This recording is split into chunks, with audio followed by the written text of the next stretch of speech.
صحرائے کربلا میں صدائے کربلا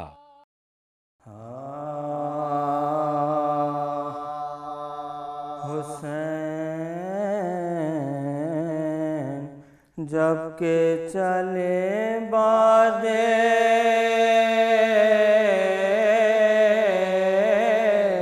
دو پہرن کو نہ تھا کوئی کہ جو تھامے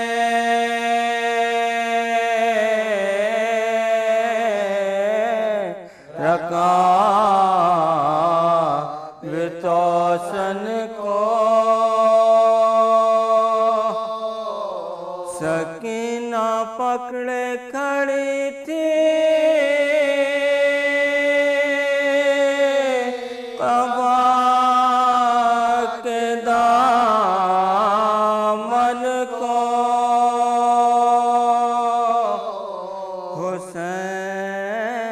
حسین چوکے کھڑے تھے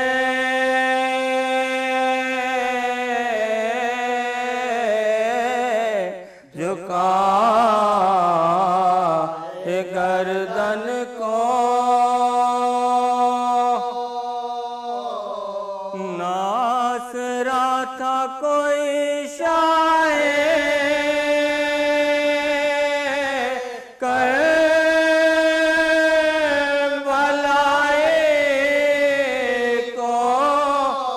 فقط بہن نے کیا تھا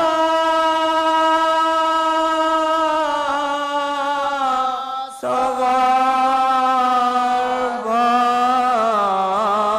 بھائی کو در خیام پائے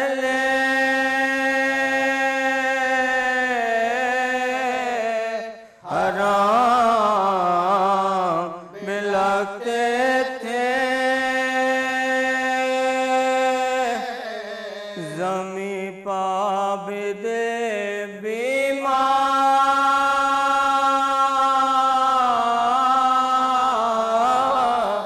سر پٹکتے تھے بہن جو روتی تھی مڑ مڑ کے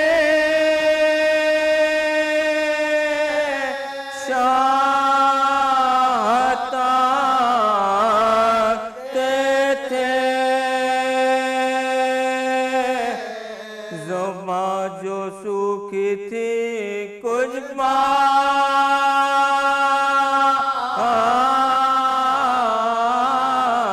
کر نہ سکتے تھے پکارتے تھے حرم شاہ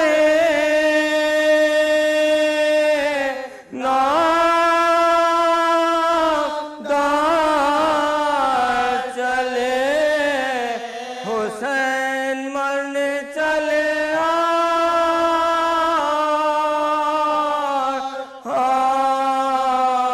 کو مار چلے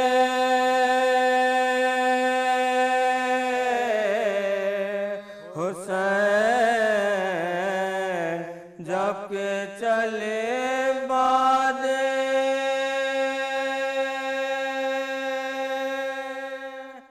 کہا یہ شین بہن سے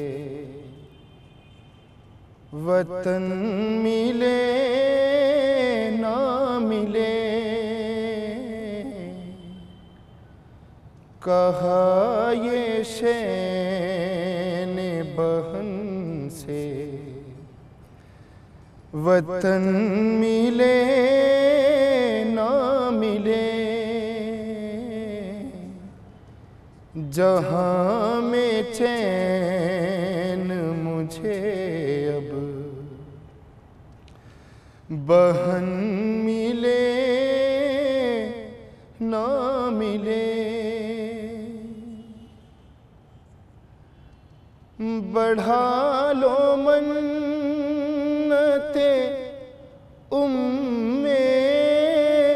رباب اصغر کی بڑھا لو منتیں رباب اصغر کی نہ جانے کل کو یہ غنچہ دہن ملے نہ ملے کہا یہ شین بہن سے وطن ملے نہ ملے سدھارے رن کو جو خاصم تو یہ خزاں بولی سدھارے رن کو جو خاصم تو یہ خزاں بولی دلہن سے اب یہاں ابن حسن ملے نہ ملے کہا یہ شین بہن سے وطن ملے نہ ملے پنہا دولا کے لباس کوہر مجھے زینہ پنہا دولا کے لباس کوہر مجھے زینہ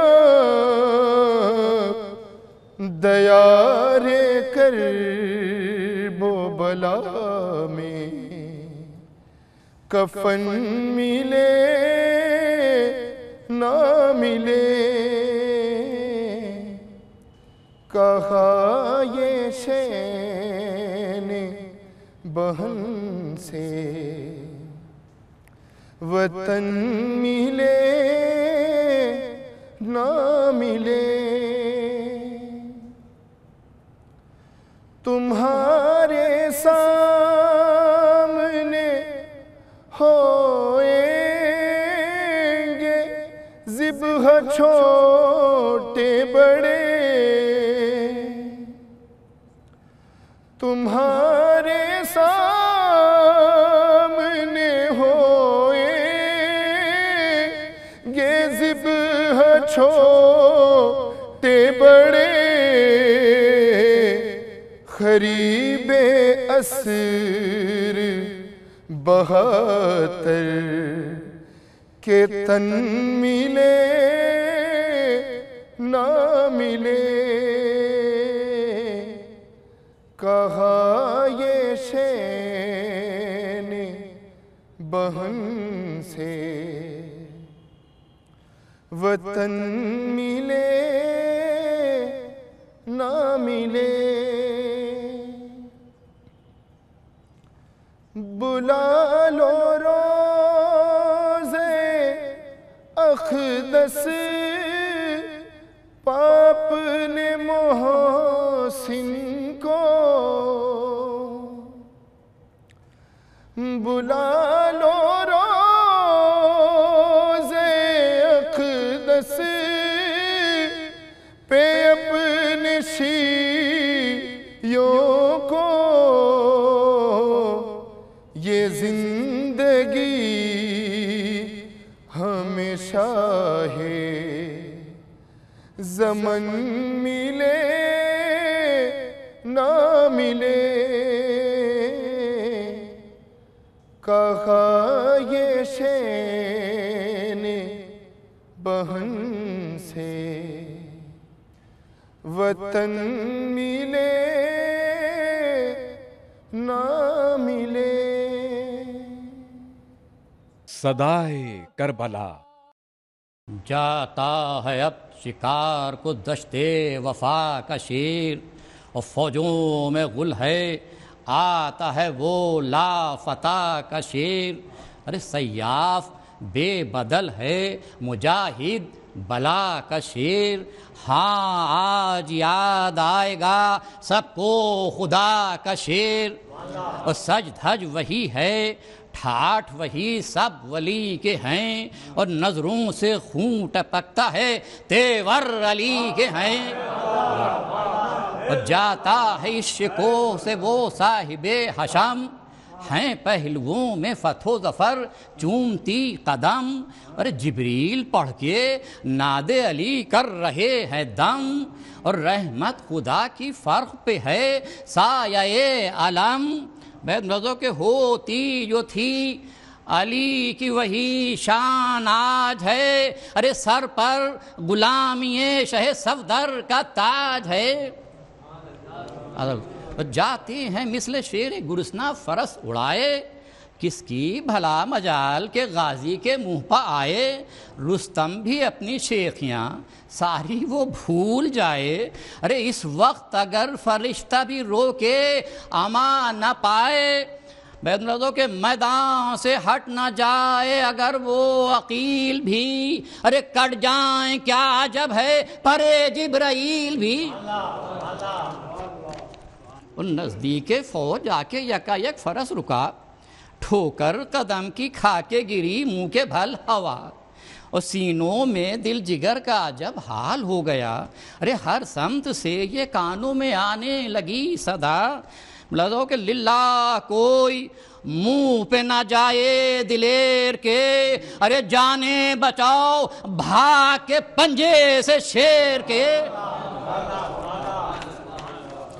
اور غصے میں بڑھ کے بانی شر سے کیا خطاب، او بزدل امیر لئیں خانمہ خراب، میں خاک میں ملاتا ہوں تیرا یہ روب و داب. سن کان دھر کے سن، میں ہوں ابن ابو تراب، اور قتل عدو دین خدا میرا کام ہے. ارے شبیر کا غلام ہوں عباس نام ہے. یہ سن کے ابن سعد پکارا باہ سرد، یہ سوچ کے نہ کیوں ہو میرے دل جگر میں درد. ارے 2 لاکھ فوجیوں میں بھی نکلا نہ ایک مرد. یہ سن کے آیا ایک لئیں طالب نبرد، اور پھولی ہوئی تھی سانس کلیجے پہ ہاتھ تھا. ارے حالت بتا رہی تھی بھگوڑوں کے ساتھ تھا. اور بولا یہ ابن سعد سے وہ بانی ستم، انعام کیا ملے گا جو لڑنے کو جائیں ہم. بول اٹھا شمر، ارے خلط و جاگیر کم سے کم. ارے اس کے دھڑکتے دل نے کہا منزل عدم. اور نامی ہے گو فتح سے ہم کو تو یاس ہے. ارے فن خاک کام آئیں گے جب بے حواس ہے. اپنی شجاعتوں کے سبب نیک نام ہوں، رستم فگن ہوں زور میں جرت میں سام ہوں. افراسی آپ شان میں لا کلام ہوں. ارے چھوٹا نہ کوئی سید بھی جس سے وہ دام ہوں. لازو کہ میں نے شکار شیر کا 100 بار کھیلا ہے. ارے فن سپاہ گری میں ہر ایک میرا چیلا ہے. لازو کہ کچھ مسکرا کے شیر نے اس سے کیا خطاب. ارے میں کیا جواب دوں تیری باتیں ہیں لاجواب. مجھ کو بھی ہے یقین ہوا ہوگا کامیاب. ارے تیری طرح سے دیکھے ہیں اکثر یہ لون خواب. اور دعوائے عقل کرتا ہے ارے فرزانگی دکھا. ارے جب جانوں آج جوہر مردانگی دکھا. ملازو کہ مردود تیری باتوں کا کچھ پاؤں سر بھی ہے. محوے کلام کس سے ہے اس پر نظر بھی ہے. دعوے تو ہیں بڑے بڑے کچھ دل جگر بھی ہے، ارے خیبر شکن کا شیر ہوں میں، کچھ خبر بھی ہے بیت ملازو کہ کیا کہنا تیرا، تجھ کو جہالت پہ ناز ہے، ارے مجھ کو خدا کی دی ہوئی قوت پہ ناز ہے۔ ورثے میں ہاتھ آیا میرے زور حیدری، اس کے کرم سے پائی ہے حمزہ کی صفدری، ارے ہے مجھ میں روب و دبدبہ و شان جعفری، اور ثابت ہے اہل شام پہ میری دلاوری، کہ تجھ کو تو صرف خون میں بھرنے کو آیا ہوں، ارے 2 لاکھ سے مقابلہ کرنے کو آیا ہوں۔ کہ غافل کھچے گی جب میری شمشیر شعلہ بار، ممکن نہ ہوگی کوئی بھی پھر صورت فرار، پہلے ہی سے تجھے کیے دیتا ہوں ہوشیار، تو نے سنا تو ہوگا کبھی نام ذوالفقار، بخشے ہوئے تمام خدا کے ولی کے ہیں، ارے اس میری تیغ تیز میں جوہر اسی کے ہیں۔ وہ ذوالفقار عمرو پر خندق میں جو چلی، اللہ رے اس کی باڑ کی تیزی جھلا جھلی، اور دنیا شرک و کفر میں اب تک ہے کھلبلی، اور روکے نہ اس کو حیدر صفدر کا گر ولی، اور چل کے لگا دے آگ زمین آسمان میں، اور برپا ہو حشر، ارے حشر سے پہلے جہان میں۔ یہ سن کے نیزہ لے کے بڑھا وہ جفا پسند، جن پر بڑا گھمنڈ تھا باندھے وہ اس نے بند، یہاں بھی اشارہ پاتے ہی بجلی بنا سمن، اور دیکھے جھکائی دہنے پہ آیا وہ ارجمن، بیت ملازو کہ پھینکا جری نے غیظ میں نیزے کو چھین کے، ارے 2 گز در آیا نیزہ جگر میں زمین کے، وہ پیچھے سرک کے گرز اٹھا کے بڑھا لئیں، بولا شریر اب تمہیں ممکن مفر نہیں، یا خود بخود الٹ گئی کرتے کی آستین، اور غصہ پکارا بڑھ کے الٹتا ہوں میں زمین، بیت ملازو کہ کرتا وہ وار پہلے ہی ظالم سے چھین کر، ایک ہاتھ سے تو گرز کو پھینکا زمین پر، اور پھر اس لئیں کے پٹکے میں غازی نے دی تکاں، اور جوڑوں سے اپنے ہو کے جدا بولے استخاں، اے شیر ذوالجلال کے فرزند الاما، اور کھینچاؤ فرس سے جلد اچھالاؤ بعز و شان، بیت ملازو کہ 2 ضربتوں میں پاؤں ادھر سر ادھر گرا، ارے تھا ایک 4 ہو کے وہ بے داد گر گرا، یہ حال اس کا دیکھ کے بھاگی سپاہی شر، ہمراہ شمر خیمے میں جا کے چھپا عمر، کوئی رہا نہ سامنے جب تاحد نظر، گھوڑا اڑا کے نہر پہ آیا وہ شیر نر، صدمہ دیا یہ سرد ہوا نے ترائی کی، رویا دلیر یاد میں لب تشنہ بھائی کی، اور ایک بار آئی مردم آبی کی یہ صدا، ارے سقاہ آل اطہر شبیر مرحبا، پانی بڑھا کہ چوم لے غازی کے دست و پا، اور کرنے لگا گریز وہ دیندار و با وفا، ارے اس خوش سیر نے روک کے سیلاب عشق کو، ارے دامن بچا کے بھر لیا تر کر کے مشق کو، کچھ دور گھاٹ سے نہ گیا تھا وہ خوش سیر، جو آ کے جمع ہو گئی ایک بار فوج شر، ارے کثرت تھی فوج کی نظر آتے تھے سر ہی سر، ارے کہتا تھا ایک ایک سے پہ ہم پکار کر، ارے ہاں بھائیو محل ہے یہی امتحان کا، ارے پانی کے ساتھ خون بہا دو جوان کا، ارے پانی پہنچنے پائے نہ تا خیمہ امام، ہم کیا کریں جو بچے ہیں 2 دن سے تشنہ کام، یوں ہی تڑپ تڑپ کے انہیں ہونے دو تمام، دیں گے تمہیں اخیر بھی شہ کو نہ ایک جام، ہاں بڑھ کے سر اتار لو اس نوجوان کا، ارے بچہ بھی بچنے پائے نہ اس خاندان کا۔ لوگوں کہ یہ سن کے راہ روکی بڑھے 500 جوان، ارے کچھ پہلوؤں میں آ گئے لے لے کے برچیاں، ارے ایک بار آیا پشت پر ایک لشکر گراں، ارے ایک شور 4 سمت تھا جانے نہ پائے، ہاں گو تھا خاموش سوچ کے قسمت کے پھیر کو، ارے یہ سن کے غیظ آ گیا حیدر کے شیر کو، دیکھو وہ نکلی میان سے شمشیر شعلہ بار، کرنے لگا وہ شیر شکاروں کا یوں شکار، دہنی طرف کیے کبھی بائیں طرف کو وار، 10 سامنے گرائے پسے پشت 5-4، اور حملے کیے ہر ایک طرف طرفہ ڈھنگ کے، ارے انداز سب دکھا دیے نرغے کی جنگ کے، مطلب کہ اس کو گرایا اس کو کیا پڑھ کے پائے مال، خود اس کا چھینا ہاتھ سے اس کی گرائی ڈھال، اور تیغ اس کی لی اسے کیا ایک وار میں حلال، اور غصے میں خون سے کر دیا روئے زمین کو لال، اور ساری زمین ترائی کی لاشوں سے پٹ گئی، ارے جس سمت بڑھ کے وار کیا صف الٹ گئی،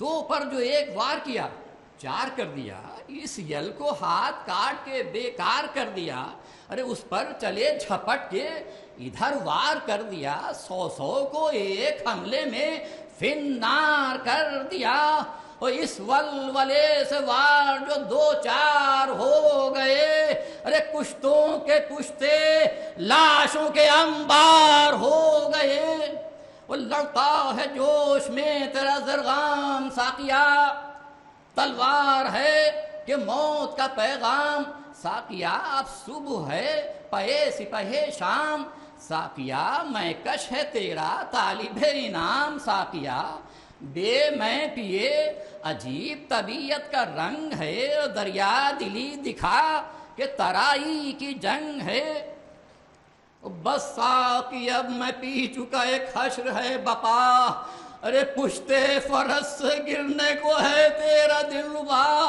ارے حضرت کے جانثار کی اللہ رے وفا، ارے وہ دونوں ہاتھ ہو چکے ہیں شانوں سے جدا، ارے اس حال میں بھی مشق سکینہ کا پاس ہے، ارے دانتوں سے تسمہ دابے ہوئے حق شناس ہے، راوی کا ہے بیان اسی حالت میں ذی وقار، جاتا تھا سوئے خیمہ شبیر بے قرار، جو گرز لے کے آ گیا نزدیک ایک سوار، ارے سر پاش پاش ہو گیا اس نے کیا جو وار، بہ بہ کے خون آیا گریبان چاک پر، ارے عرش وفا کا چاند گرا فرش خاک پر، شیر خدا کی آتی تھی آواز دم بدم، ارے شاباش مرحبا میرے عباس ذی حشم، ارے پیدا ہوئے جہاں میں وفادار، تم سے کم ارے انصاف یہ ہے پیاسے کبھی یوں لڑے نہ ہم، روشن تیری وفا سے وفاؤں کا نام ہے، ارے یہ صبر یہ ثبات فقط تیرا کام ہے، اور تھیں بند راہیں کثرت افواج کے سبب، بیتاب پھر رہے تھے شہنشاہ تشنہ لب، ارے ہر قدم پہ گرتے تھے کرتے تھے شکر رب، ارے اکبر نے تیغ کھینچ کے پیدا کی راہ جب، ارے ندی کنارے پیاسے کو ڈھونڈا جو دیر تک، ارے نوحہ کنا پہنچ گئے شے اپنے شیر تک، بس 2 بند کہ حضرت نے جھک کے چوم لیا مجھے ایک بار، غازی نے شاد ہو کے کیا شکر کردگار، اکبر سے پھر خطاب کیا میرے گلزار، ارے جلدی کرو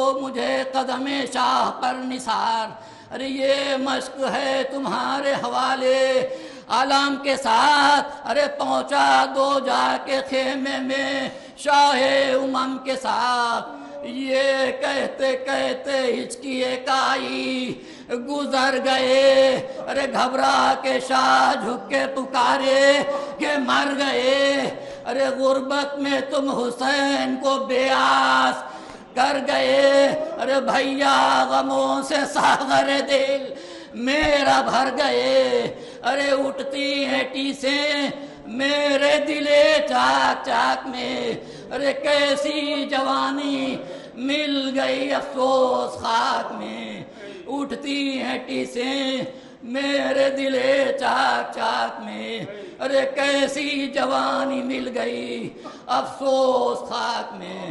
استماع سے دعا۔ صدائے کربلا۔ اعوذ باللہ من الشیطان الرجیم، بسم اللہ الرحمن الرحیم، الحمدللہ رب العالمین والعاقبۃ للمتقین والجنۃ للموحدین والنار للکافرین، والصلاۃ والسلام وتحیۃ والاکرام علی رسولہ الکریم سیدنا و شفیعنا و مولانا ابی القاسم محمد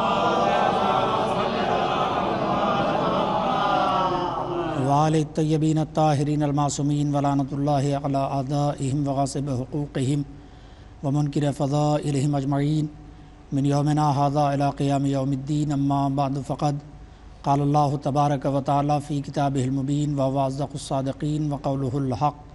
بسم اللہ الرحمن الرحیم، ان الدین عند اللہ الاسلام۔ صلوات بھیجیں۔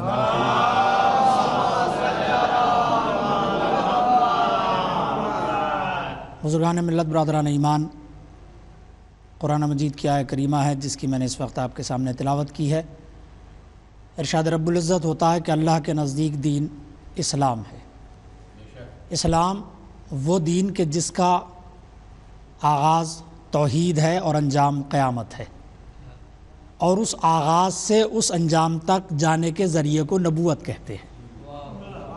اسلام کہ جس کا آغاز بے عیب ہے یعنی توحید، اور انجام یقینی ہے یعنی قیامت، تو اب عقل یہ کہتی ہے کہ اس بے عیب آغاز سے اس یقینی انجام تک جو لے جانے کا ذریعہ ہے اسے معصوم بھی ہونا چاہیے، عالم الغیب بھی ہونا چاہیے، اس لیے کہ جو خود عیبدار ہے وہ بے عیب کا تعارف نہیں کرا سکتا، اور جو خود جاہل ہے وہ آنے والے وقت کی اطلاع نہیں دے سکتا۔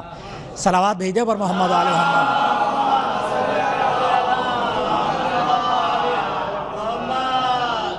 توحید بے عیب، قیامت یقینی ہے، تو اس بے عیب کا تعارف کون کرائے؟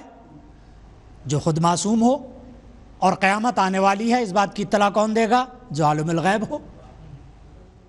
اچھا، اسلام کہ جس کی تعلیمات یہ ہیں، معصوم ہونا کیوں ضروری ہے اسلام کے پہنچانے والے کے لیے؟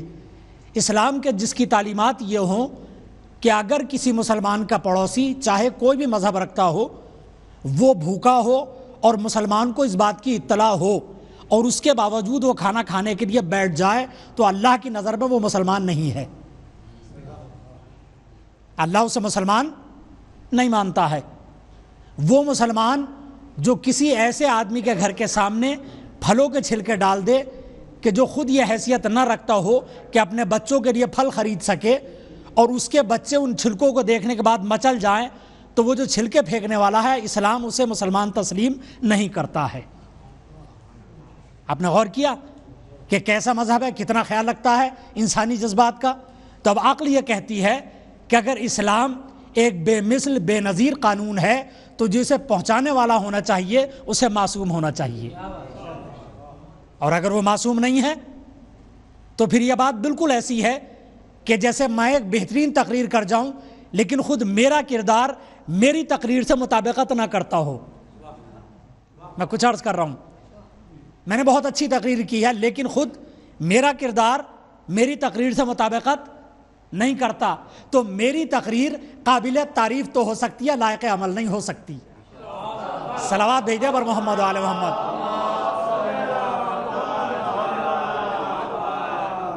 تو عقل یہ کہتی ہے کہ جیسا پیغام ہے ویسا پیغامبر ہونا چاہیے. اس لیے کہ پیغام تو بہت اچھا ہے مگر پہنچانے والا ایسا نہیں ہے. نتیجہ کیا ہوگا کہ پیغام ضائع ہو جائے گا, برباد ہو جائے گا. تو اب عقل نے اس بات کا تقاضا کیا کہ جو پیغام کا پہنچانے والا ہے اسے معصوم ہونا چاہیے. اب یہاں سے ہمیں بہت مختصر سے وقت میں ہمیں یہ دیکھنا ہے کہ اسلام کس طریقے سے پھیلا ہے, اسلام کی نشر و اشاعت کس طرح سے ہوئی ہے.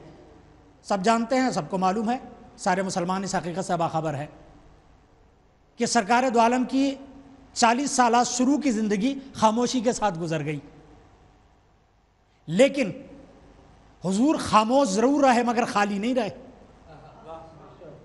میں کچھ عرض کر رہا ہوں, حضور خاموش ضرور رہے مگر خالی نہیں رہے. کیا کیا سرکار نے؟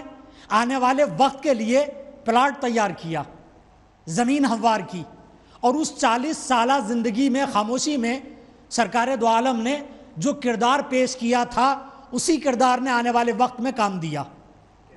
جب آپ نے کھڑے ہو کر یہ سوال کیا کہ اگر میں یہ کہوں کہ پہاڑ کے پیچھے ایک لشکر ہے جو تم پر حملہ کرنا چاہتا ہے, مان لو گے؟ کہنے لگے ہاں. آپ نے کہا کیوں؟ کہا اس لیے کہ ہم نے آپ کو کبھی جھوٹ بولتے ہوئے نہیں دیکھا. ہم نے آپ کو کبھی جھوٹ بولتے ہوئے نہیں دیکھا.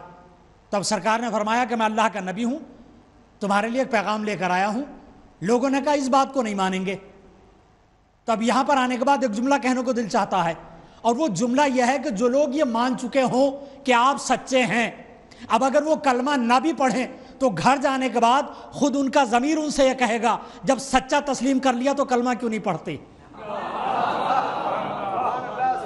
توجہ کر رہے ہیں آپ؟ صلوات بھیجے پر محمد و آل محمد.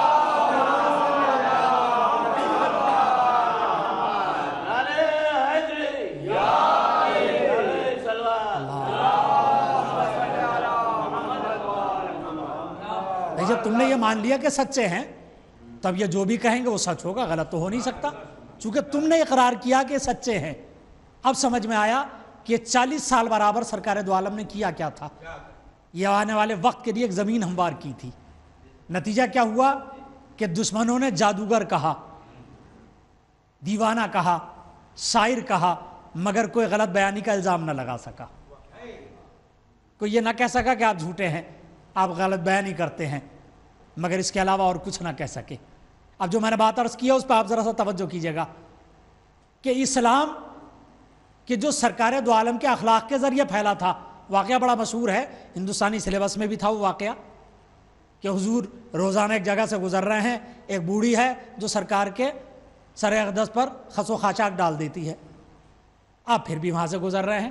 میں دست ادب جوڑ کر کہوں گا سرکار اگر مجھ ایسا آدمی ہوتا تو راستہ بدل دیتا.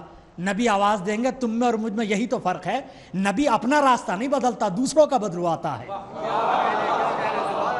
صلوات بھیجے پر محمد و آل محمد.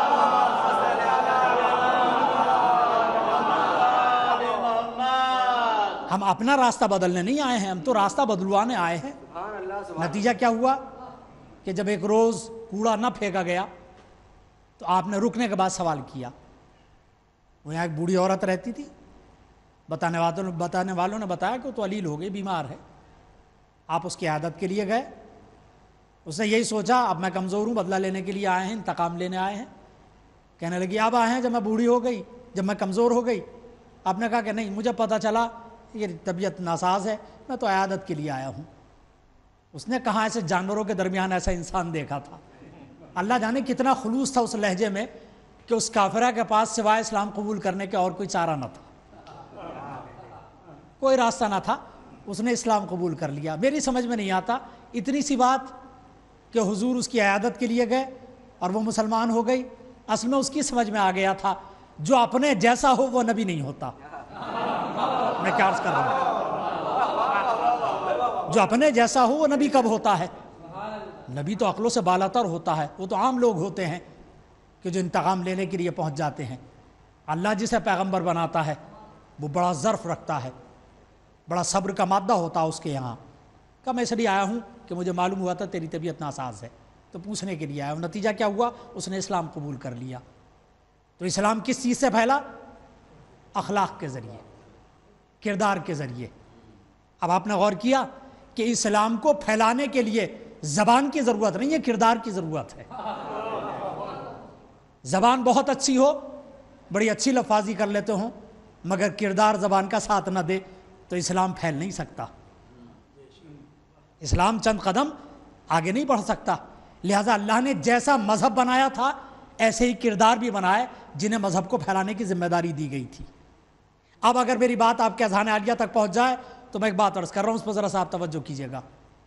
دو چیزیں ہیں جس سے انسان متاثر ہوتا ہے، تحریر اور کردار۔ تحریر بہت اچھی ہے، بڑا اچھا مضمون لکھ دیا لکھنے والے نے، مگر خود وہ ایسا نہیں ہے جیسا اس نے لکھا ہے۔ نتیجہ کیا ہوگا؟ کیا وہ تحریر ہے اس لائق کہ اس پر عمل کیا جا سکے؟ نہیں۔ یہ بات جو میری سمجھ میں آتی ہے، مجھ جیسے جاہل کی سمجھ میں آتی ہے، تو ظاہر ہے کہ جو پڑھے لکھے افراد ہیں وہ اچھی طرح سمجھ سکتے ہیں کہ تحریر چاہے جتنی اچھی ہو، لیکن اگر لکھنے والے کا کردار ایسا نہیں ہے تو تحریر زیادہ دیر تک کام نہیں کر سکتی۔ لہذا اللہ نے بھی یہ انتظام کیا کہ کتابیں صرف 4 رکھی، کردار رکھے 1,24,000۔ میں کیا عرض کر رہا ہوں؟ کتابیں صرف 4 ہی تو ہیں، توریت، زبور، انجیل، قرآن، صرف 4 کتابیں ہیں۔ اللہ چاہتا تو ڈھیر لگا دیتا کتابوں کا، لیکن نہیں، صرف 4 کتابیں۔ اور کردار کتنے ہیں؟ 1,24,000 انبیاء، پھر 12 امام، اور پھر 2 معصومہ، جناب مریم اور جناب سیدہ سلام اللہ علیہ، صلوات بھیجے بر محمد علیہ۔ یہ کیوں رکھا اللہ نے؟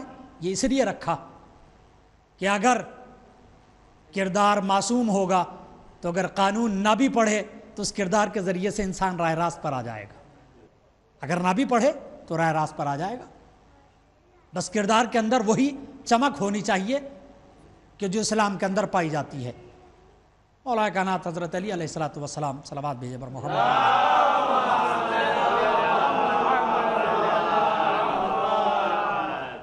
مولا کہیں سے کوفے کی طرف آ رہے ہیں، واپس آ رہے ہیں کہیں سے۔ اب دیکھیے اسلام پھیلا کس طریقے سے ہے۔ اتفاق سے راستے میں ایک ہم سفر ہو گیا، مذہب سے یہودی، اس نے مولا کا نام پوچھا، آپ نے نام بتا دیا، مگر یہ نہیں بتایا کہ میں مملکت اسلامیہ کا حکمراں ہوں۔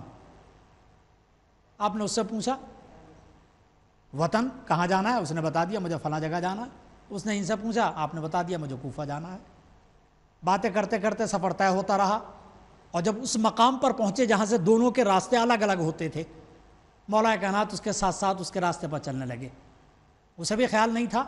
کچھ دور چلنے کے بعد اس نے کہا، ارے آپ تو کوفہ جانے والے تھے، آپ کا تو راستہ کوفہ تھا۔ کہا ہاں مجھے کوفہ جانا ہے۔ کہا تو پھر یہ راستہ کوفہ نہیں جاتا؟ آپ نے کہا ہاں مجھے معلوم ہے یہ کوفہ نہیں جاتا ہے۔ کہا تو پھر آپ اس طرف کیوں آ گئے؟ آپ نے فرمایا میرا مذہب یہ کہتا ہے کہ اگر کچھ دیر کے لیے تمہارا کوئی ہم سفر ہو جائے تو اس کا حق یہ بنتا ہے کہ کچھ دور تک اسے چھوڑ کر آؤ۔ آپ غور کر رہے ہیں؟ اگر کچھ دیر کے لیے کوئی تمہارا ہم سفر ہو جائے تو اس کا حق یہ بنتا ہے کہ کچھ دور تک اس کا ساتھ دو۔ یہودی تھا، اس نے رکنے کے بعد یہ سوچا جس مذہب نے لمحاتی ہم سفر کا اتنا خیال رکھا ہو، اگر اس مذہب کو قبول کر لیا جائے تو کتنا حق بنتا ہے۔ لمحاتی ملاقات بس، اور اسلام نے اتنا خیال کیا کہ اس کا حق یہ بنتا ہے کہ کچھ دور تک اس کا ساتھ دو۔ نتیجہ کیا ہوا؟ اس نے اسلام قبول کر لیا۔ تو آپ نے غور کیا کہ اسلام کردار کے ذریعے پھیلتا ہے، زبان کے ذریعے نہیں پھیلتا۔ اب اگر اسلام بدنام ہو جائے یا اسلام کے دامن پر کچھ دھبے آ جائیں تو یہ کمی اصل میں ان لوگوں کی ہے جو اسلام کے ماننے والے ہیں، ان کی نہیں ہے جو اسلام کے پہنچانے والے ہیں۔ جو اسلام کے پہنچانے والے ہیں ان کی کمی نہیں ہے، وہ معصوم ہیں، ان کے یہاں کوئی نقص کوئی عیب نہیں پایا جاتا۔ بس جو ماننے والے ہیں بہرحال ان کے کردار کی کمی ہے کہ اسلام بدنام ہو جائے، وگرنہ جنہوں نے پہنچایا ہے ان کا کردار کیسا تھا اس کی ایک جھلک میں آپ کی خدمت میں عرض کیے دیتا ہوں۔ رشتہ بڑی اہمیت رکھتا ہے اور لوگ بربنائے رشتہ داری حق کو چھوڑ دیتے ہیں۔ نہ جانے کتنی مثالیں اس طرح کی۔ کہ بربنائے رشتہ داری انسان حق کو چھوڑ دیتا ہے، ناحق بولنے لگتا ہے۔ اسلام کیا ہے اور پہنچانے والے کیسے ہونے چاہیے اسے آپ دیکھیے گا۔ مولا کائنات نے قتل کیا، جس کو قتل کیا اس کی بہن کو جب یہ اطلاع ملی کہ میرا بھائی قتل ہو گیا تو وہ روتی ہوئی چلی، مگر جو بھائی کے لاشے کے قریب پہنچی تو روتے روتے خاموش ہو گئی، اور اس نے ایک عجیب سا جملہ کہا، بھائی اگر تیرا قتل کرنے والا کوئی شریف آدمی نہ ہوتا تو میں دیر تک تیرا ماتم کرتی۔ آپ غور کر رہے ہیں عورتوں کے جذبات؟ جس کا بھائی مارا گیا ہو اس نے جب اپنے بھائی کی لاش دیکھی تو بجائے قاتل کو بددعا دینے کے وہ بھائی سے کہنے لگی کہ اگر تیرا قاتل کوئی شریف آدمی نہ ہوتا تو میں دیر تک تیرا ماتم کرتی، تجھ پر گریا کرتی۔ اب سمجھ میں آیا اسلامی جہاد یہ ہے کہ جو جہاد کرتا ہے وہ قتل کرنے کے بعد بھی اپنے کردار کا کلمہ پڑھوا لیتا ہے۔ صلوات بھیجے پر محمد و آل محمد۔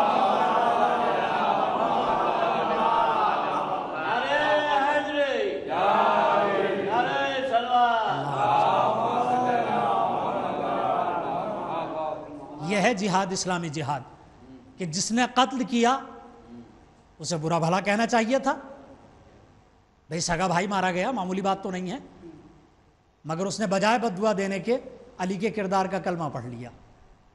اب آپ کی سمجھ میں آیا کہ اسلام کیا ہے؟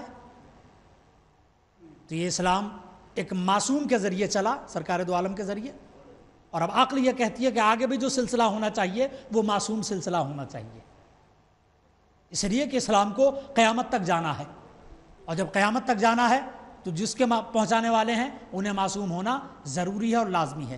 مگر افسوس، صد افسوس کہ جو اسلام کا پہنچانے والا تھا خود ان کے سلسلے میں مختلف باتیں آپ سنتے رہتے ہیں، کتابوں میں لکھی گئی ہیں۔ حضور کو بہت محبت تھی اپنی بیٹی سے، حضور کو بہت محبت تھی اپنے نواسوں سے، اور کیوں نہ ہوتی کہ بھئی نانا تھے، کیوں نہ ہوتی کہ بھئی والد تھے، باپ تھے۔ یہ بات بالکل صحیح ہے کہ حضور نبی بھی ہیں اور باپ بھی ہیں، مگر کیسا باپ؟ جو شریعت کا تابع ہے۔ توجہ کیجیے گا اس پہلو پر۔ کیسا نانا؟ جو حکم الہی کا پابند ہے۔ ایسا نہیں ہے جیسے کہ ہم ہیں کہ بربنائے محبت پتہ چلا دین میں رہے کبھی دین سے باہر ہو گئے۔ نہیں، اللہ جسے نبی بنائے گا اس کا ہر ایک عمل اسلام کے تحت ہوگا۔ توجہ کیجیے گا اس پہلو پر۔ محبت میں بھی کرتا ہوں اپنی اولاد سے، آپ بھی محبت کرتے ہیں، مگر اسلام نے کھاد رکھی ہے محبت کی۔ اپنی اولاد سے محبت کرنا عبادت ہے، اور معصوم نے ارشاد فرمایا کہ اگر کوئی باپ اپنے بچے کا بوسہ لیتا ہے تو یہ بوسہ لینا ایمان میں اضافے کا سبب ہے۔ آپ غور کر رہے ہیں کہ اپنے بچے کا اگر باپ بوسہ لے تو یہ بوسہ لینا، پیار کرنا ایمان میں اضافے کا سبب ہے۔ لیکن اگر نماز کا وقت داخل ہو جائے اور مصلی پر کھڑے ہو جائیں اور اب بچہ دوران نماز مصلی پر آ جائے تو کیا کیجیے گا؟ میں کچھ عرض کر رہا ہوں، میرا بچہ جسے پیار کرنے سے ایمان میں اضافہ ہو جاتا ہو اگر دوران نماز مصلی پر آ جائے تو میرے لیے کیا حکم ہے؟ میں اسے آنے دوں؟ نہیں، اسے ہٹا دیا جائے گا۔ کیوں؟ اس لیے کہ محبت اپنی جگہ ہے۔ اب مسئلہ ہے حکم خدا کا، تو جب مجھ جیسا جاہل یہ جانتا ہے کہ دوران نماز اگر میری اولاد آ جائے تو اسے ہٹا دیا جائے گا، نماز کو اہمیت دی جائے گی۔ عجیب بات ہے، دوران نماز حالت سجدہ میں نبی کا نواسا پشت رسول پر آ گیا۔ میں کیا عرض کر رہا ہوں بھائی؟ دوران نماز حالت سجدہ میں نبی کا نواسا نبی کی پشت پر۔ اب سرکار سر اٹھانا چاہتے تھے، واقعہ آپ کا سنا ہوا ہے، مجھے ذرا سا متوجہ کرنا آپ کو۔ حضور سر اٹھانا چاہتے تھے، جبریل آئے اور آنے کے بعد شانے پر ہاتھ رکھا اور عرض کیا کہ سرکار، اللہ یہ کہتا ہے کہ جب تک یہ اپنی مرضی سے نہ اترے آپ سر نہیں اٹھائیں گے۔ واقعہ تو آپ نے سنا ہے نا، مجھے ایک نتیجہ دینا، اسے ذرا توجہ کیجیے گا آپ۔ میں دست دب جوڑ کر یہ کہوں گا سرکار، یہ جبریل آپ کے صدقے میں پیدا ہوئے ہیں، یہ تو صدقے میں پیدا ہوئے ہیں۔ آپ تو جانتے ہیں کہ اللہ کی نظر میں حسین کا مقام کیا ہے، حسین کا مرتبہ کیا ہے، ان کی حیثیت کیا ہے۔ آپ خود اپنے علم کی روشنی میں حسین کے لیے سجدے کو طول دے دیجئے گا، یہ جبریل کو ادھر سے آنے کی ضرورت کیا ہے؟ میں کچھ عرض کر رہا ہوں اور کر رہا ہے میری بات پر. بھئی جبریل کو ادھر سے آنے کی ضرورت کیا ہے؟ سرکار تو خود جانتے ہیں, حضور کو خود پتا ہے, لیکن نہیں, اللہ نے جناب جبریل کو بھیجا. کیوں؟ اس لیے کہ اگر ایسا نہ ہوا ہوتا تو آنے والی تاریخ یہ لکھتی کہ نانا نے نواسے کی محبت میں اپنے سجدے کو طول دے دیا. اللہ نے جبریل کو بھیجنے کے بعد یہ بتایا کہ جو سجدے کو طول ہوا ہے یہ ہمارے حکم سے ہوا ہے. میں کیا عرض کر رہا ہوں؟ یہ جو سجدے کو طول دیا گیا ہے یہ نانا نے بربنا محبت طول نہیں دیا ہے. ہمارا حکم ہے جب تک یہ اپنی مرضی سے نہ اترے آپ کو سر نہیں اٹھانا ہے. اور کر رہے ہیں آپ کو سر نہیں اٹھانا ہے. اب میں یہیں سے ایک بات عرض کر رہا ہوں اور اس پر ذرا سا غور کر لیجئے گا, آپ انشاءاللہ محسوس ہوں گے. اللہ جب کسی کو کوئی مقام و مرتبہ دیتا ہے تو جتنا بلند مرتبہ دیتا ہے بس یہ سمجھ لیجئے گا کہ اس سے اتنی ہی بڑی خدمت لینا, اتنا ہی بڑا کام لینا. یہ سجدے کو جو طول دلایا گیا تھا یہ اس لیے دلایا گیا تھا تاکہ لوگ یہ سمجھ لیں کہ حسین کا مقام اور مرتبہ کیا ہے. اب حسین یہ بتائیں گے سجدے کی قیمت کیا ہے. اور کر رہے ہیں آپ, اب حسین یہ بتائیں گے کہ سجدے کی قیمت کیا ہے, سجدہ کتنا قیمتی ہوتا ہے. لہذا آپ دیکھیے بقول ایک عالم دین کے کہ سجدہ بس اتنی دیر ہوتا ہے جتنی دیر ذکر کیا جاتا ہے, اس کے بعد سر کو اٹھا لیا جاتا ہے, سجدہ تمام. لیکن حسین کے سجدے کی مدت کون بیان کرے گا؟ حسین نے اپنا سر سجدے میں رکھ دیا تھا, اپنے آپ نہیں اٹھایا ہے, سمر نے اٹھایا ہے. اپنے آپ کب اٹھایا ہے؟ وہ تو سمر نے اٹھایا ہے. اب کون بتائے کہ حسین کا سجدہ کتنا طویل ہے؟ کیونکہ اگر خود اٹھا لیتے تو سمجھ میں آ جاتا کہ سجدہ کتنا ہوا. مگر افسوس کہ نبی کا وہ نواسا کہ جس کا تعارف اللہ نے اس طریقے سے کروایا ہو, متعدد موقع پر نبی نے خود تعارف کرایا ہو, حسین مجھ سے ہے, میں حسین سے ہوں. خطبہ منقطع کرنے کے بعد اپنے نواسے کو گود میں لینے کے بعد ممبر پر آنے کے بعد یہ بتایا ہو پہچان لو یہ حسین ہے, اس کی فضیلت کا اقرار کرو اور اس پر اگر وقت پڑ جائے تو اس کی مدد کرنا. مگر اسی نواسے کے سلسلے میں مختلف باتیں آپ تاریخ میں پڑھ سکتے ہیں, اور آج بھی کچھ لوگ ہیں کہ جو اعتراض کرتے ہیں, سوال اٹھاتے ہیں, نہ جانے کتنے سوال ہیں کربلا کے سلسلے میں. میں اپنا بیان کو سمیٹ رہا ہوں لیکن ایک بات عرض کر دوں. سوال یہ ہے کہ واقعہ کربلا کا نتیجہ کیا نکلا؟ ایک سوال ہے, واقعہ کربلا کا نتیجہ کیا ہوا؟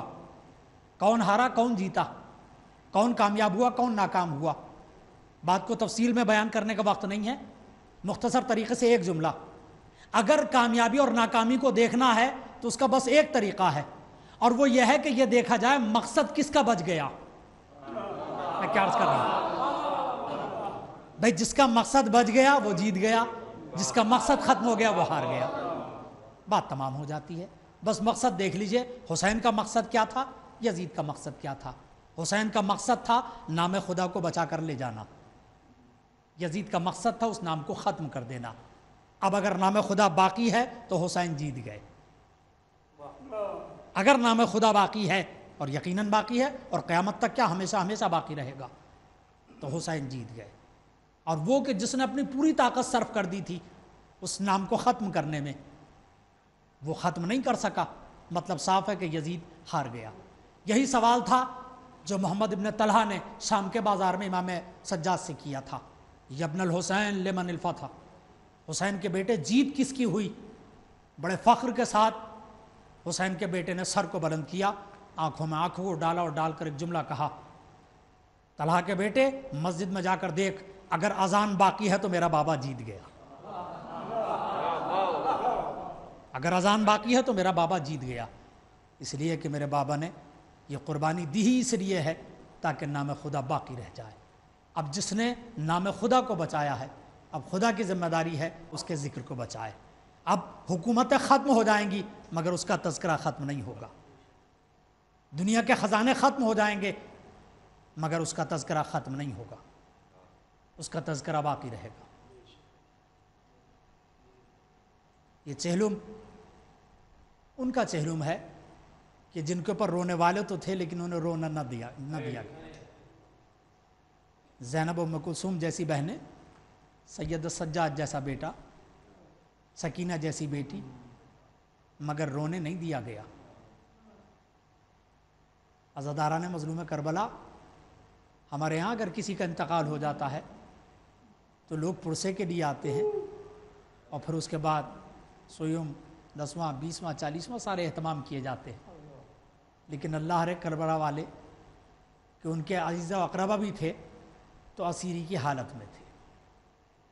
بیمار بیٹے کے دل پر کیا گزرتی ہوگی یا وہ بیٹا جانتا ہے یا پھر خدا جانتا ہے.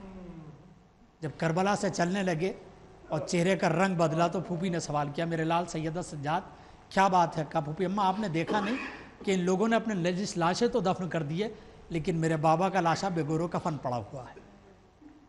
لٹا ہوا قافلہ کوفہ اور کوفے سے شام، اور اب اس کے بعد جب رہائی ملی، اللہ اکبر، کسی قیدی کو رہائی ملتی ہے تو اسے خوشی ہوتی ہے، لیکن جب کربلا والوں کو رہائی ملی اور امام سجاد نے آنے کے بعد کہا پھوپھی اماں یزید نے کہا ہے ہم نے تمہیں آزاد کیا، چاہے یہاں رہو یا مدینے چلے جاؤ.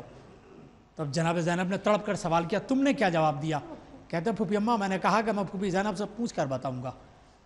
کہا میرے لال یزید سے کہو ہمارے لیے ایک مکان خالی کرائے، میں اپنے بھائی کا ماتم نہیں کر سکی، ہمارا لوٹا ہوا سامان لوٹایا جائے، ہمارے شہداء کے سر بھیجے جائیں، شام کی عورتوں کو اجازت دی جائے تاکہ وہ ہمارے پاس پرسے کے لیے آئیں. عزاداروں ایک مکان خالی کرایا گیا، علی کی بیٹی نے صف ماتم بچھا دی اور اب اس کے بعد لوٹا ہوا سامان آنے لگا. جناب زینب نے ایک ایک بیوی کو چادر دینا شروع کی کہ اچانک ہاتھ میں ایک چھوٹی سی چادر آ گئی. جناب زینب تڑپ کر رہ گئی، یہ میرے لال سکینہ تجھے بڑا ارمان تھا وطن جانے کا، اے میری بچی تیری چادر آ گئی، مجھے تیرا انتظار ہے. ہاں عزادارو تاریخ نے بتایا کہ جب سرائے شہداء آنے لگے، جناب عباس کا سرایا جناب ام کلثوم نے لے لیا، جناب علی اکبر کا سرایا جناب ام لیلہ نے لے لیا، جناب علی اصغر کا سرایا جناب ام رباب نے لے لیا. لیکن شام کی عورتوں کا بیان یہ ہے 2 سر ایسے آئے جنہیں کوئی لینے والا نہ تھا. کسی عورت نے کہا ایسا لگتا ہے جیسے ان بچوں کی ماں مر گئی ہے. جناب زینب نے تڑپ کر کہا ارے تم نے انصاف نہیں کیا، مجھے یہ تو بتاؤ کہ زینب اپنے بھائی کا ماتم کرے یا اپنے بچوں کا ماتم کرے؟ جزاکم ربکم، مجھے یہ تو بتاؤ کہ میں اپنے بچوں کا ماتم کروں یا اپنے بھائی کا ماتم کروں. ہاں عزادارو تاریخ نے بتایا کہ وہ قافلہ واپس جب مدینے کی طرف چلا تب جناب زینب نے کہا کہ کربلا کی طرف سے واپس چلنا ہے قافلے کو. عزادارو تاریخ نے بتایا کہ امام حسین علیہ السلام کی قبر کا پہلا زائر جناب جابر بن عبداللہ انصاری صحابی رسول نابینا ہو گئے تھے. جب اپنے غلام کے ساتھ کربلا پہنچے تو غلام کہنے لگا میرے آقا یہاں تو بہت سی قبریں ہیں، آپ کیسے پہچانیں گے کہ آپ کے آقا کی کون سی قبر ہے؟ بس جناب جابر نے کہا مجھے قبروں کے درمیان لے جا کر کھڑا کر دے، میں خود پہچان لوں گا میرے مولا کی قبر کون سی ہے. غلام نے ہاتھ پکڑا، لے جانے کے بعد قبروں کے درمیان کھڑا کر دیا. جناب جابر نے آواز دیا السلام علیکہ یا ابا عبداللہ. قبر حسین سے آواز آئی اے میرے نانا کے صحابی تیرے پر میرا سلام ہو. عزادارو جناب جابر گریا کر رہے تھے، ماتم کر رہے تھے کہ کانوں میں ایک آواز آئی اے جابر میرے بابا کی قبر کو چھوڑ دو، اس لیے کہ فلک ستائی بہن اپنے بھائی کی قبر پر آتی ہے. ہاں عزادارو تاریخ نے بتایا کہ جب لٹا ہوا قافلہ واپس کربلا میں آیا تو ایک ایک بی بی بین کر رہی تھی. جب جناب زینب قبر امام حسین پر پہنچی تو تڑپ کر ایک جملہ کہا اے بھیا ایک امانت آپ نے میرے حوالے کی تھی وہ شام کے زندان میں چھوڑ کر آئی ہوں. کئی دن ماتم کرنے کے بعد جب قافلہ واپس چلنے لگا تو ایک بی بی تھی جس نے قبر حسین کو نہ چھوڑا. جناب زینب آگے بڑھی اور بڑھنے کے بعد کہا بھابی رباب کیا آپ واپس نہیں چلیں گی؟ جناب رباب نے ایک سوال کیا اے علی کی بیٹی مجھے اتنا بتاؤ کوئی بی بی اپنے گھر کب جاتی ہے؟ کہا کیا مطلب؟ کہا جب جاتی ہے جب گھر میں یا سہاگ ہو یا اولاد ہو. میرا سہاگ بھی یہی ہے، میری اولاد بھی یہی ہے، میرا اصغر کربلا میں ہے، میری سکینہ شام میں ہے، میرا سہاگ بھی یہی ہے. اے علی کی بیٹی آپ واپس جاؤ گی تو کم سے کم سہاگ ہوگا، میرا نہ سہاگ ہے نہ میری اولاد ہے. اللہ لعنت اللہ علی القوم الظالمین سیعلم الذین ظلموا منقلب ینقلبون ان للہ و انا الیہ راجعون. صدائے کربلا. اے میری آنکھوں کے تارے، میری آنکھوں کے اجالے، خدا حافظ خدا حافظ علی اکبر خدا حافظ خدا حافظ خدا حافظ علی اکبر خدا حافظ میری جان تمنا میری آغوش کے پالے اے میری جان تمنا میری آغوش کے پالے خدا حافظ خدا حافظ علی اکبر خدا حافظ خدا حافظ خدا حافظ علی اکبر خدا حافظ مڑ مڑ کے مجھے دیکھتے جانا علی اکبر پھر لوٹ کے میدان سے آنا علی اکبر معلوم ہے دشمن ہے زمانہ علی اکبر معلوم ہے دشمن ہے زمانہ علی اکبر اس بات کا غم دل پہ نہ لانا علی اکبر خدا حافظ خدا حافظ علی اکبر خدا حافظ کچھ دیر کا مہمان ہوں میں بھی علی اکبر چل جائے گا سوکھے ہوئے حلقوم پہ خنجر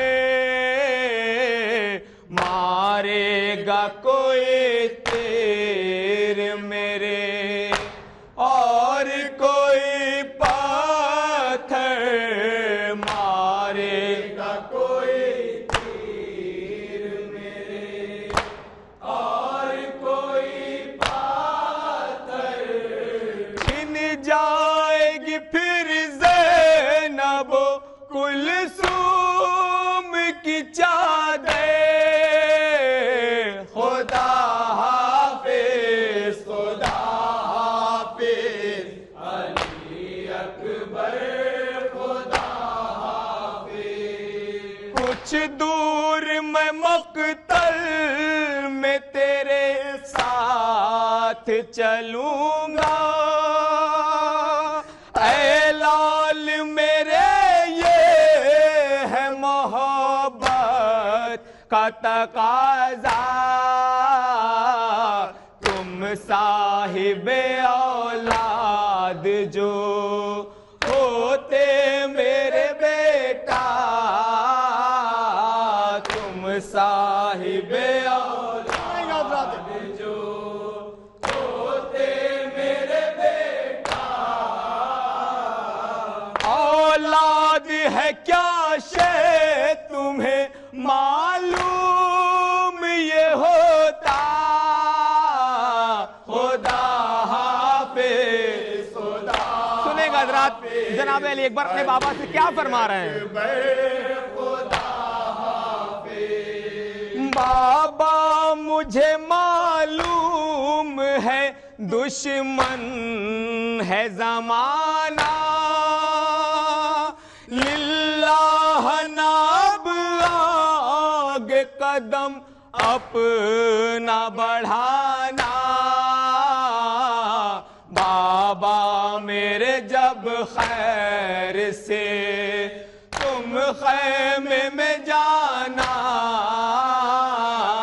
بابا میرے جب خیر سے تم خیمے میں جانا، ممکن ہو تو سینے پہ سکینہ کو سلانا، خدا حافظ خدا حافظ علی اکبر خدا حافظ، کس طرح میرے لال قدم پیچھے ہٹاؤں، کس دل سے تجھے چھوڑ کے میدان میں جاؤں، پھر تجھے اکبر میرے سینے سے لگاؤں، پھر تجھے اکبر میرے سینے سے لگاؤں،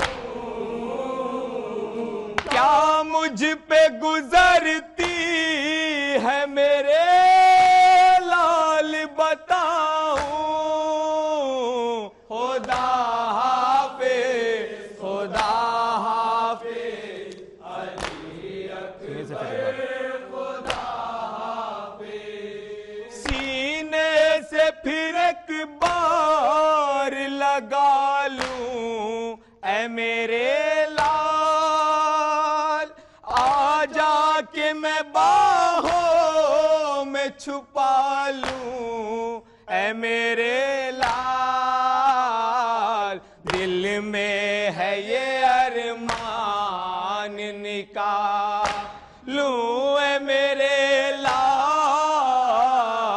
دل میں ہے یہ ارمان نکالوں اے میرے لال، کچھ دیر کو نوشاہ بنا لوں اے میرے لال، خدا حافظ خدا حافظ علی اکبر خدا حافظ، دشمن کو بھی یہ وقت نہ اللہ دکھائے،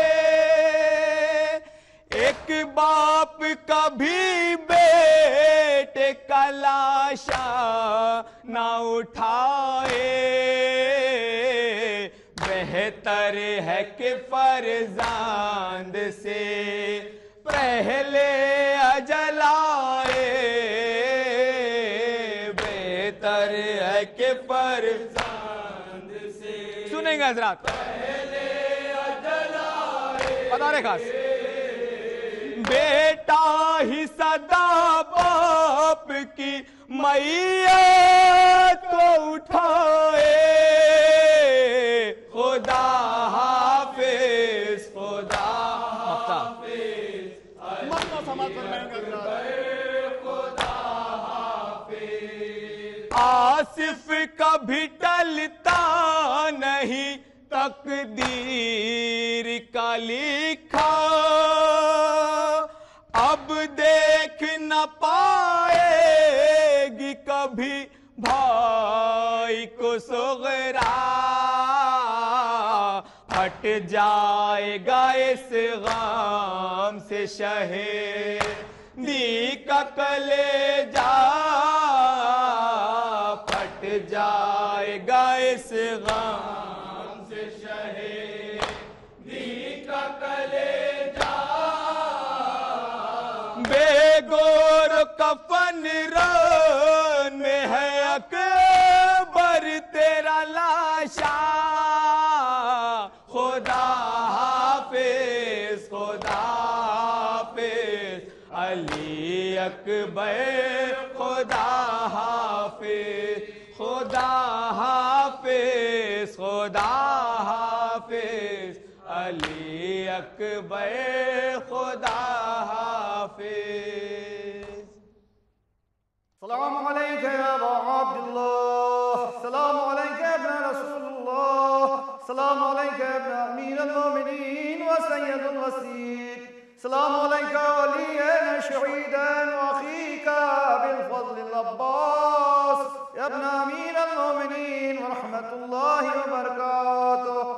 السلام عليك يا غريب الغرباء، السلام عليك يا معين الضعفاء والفقراء، السلطان أبو الحسن يا علي بن موسى أيها الرضا ورحمة الله وبركاته. السلام عليك يا معين الضعفاء والفقراء، السلطان أبو الحسن يا علي بن موسى أيها الرضا ورحمة الله وبركاته. السلام عليك يا صاحب العصر والزمان، علمان علمان علمان، أجل الله تعالى فرجك وسهل الله تعالى